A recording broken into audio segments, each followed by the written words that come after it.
ushobora kubona igihe cyagushiranye, uracyategereje ko Imana igira icyo ikora, utegereje igihe kirekire, utegereje akazi igihe kirekire, urushako, urabona imyaka irimo kwiruka cyane, nta mugore, nta mugabo, urungano rwawe rwarabyaye, abandi bafite akazi, urumva urushye gutegereza ko Imana ikora. Nibyo, ariko igihe cy'Imana nicyo kiba ari icy'ingenzi.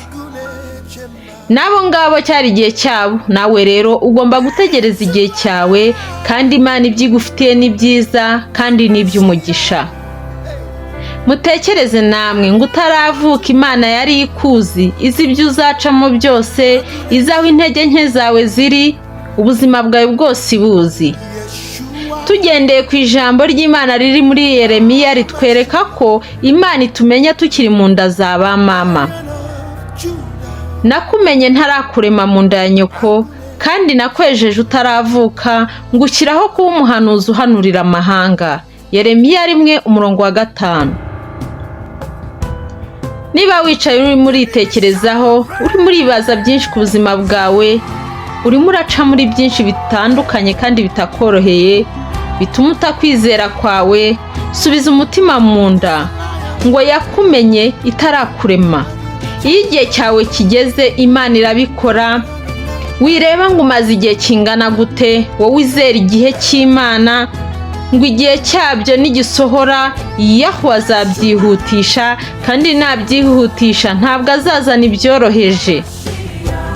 Humura rero, ibyo unyuramo byose Imana iba yabyemeye bikaba, kandi haba hari n'impamvu yabyo Imana yatumye ibyemera. Utegereze igihe cy'Imana gukora mu buzima bwawe, utegereze Yawe, kuko ibyawe ntaho bijya.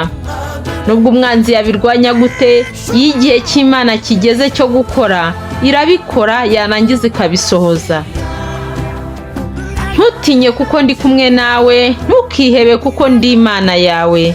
Nzajya ngukomeza, ni koko nzajya ngutabara, kandi nzajya nkuramiza ukuboko kw'iburyo, ariko gukiranuka kwanjye.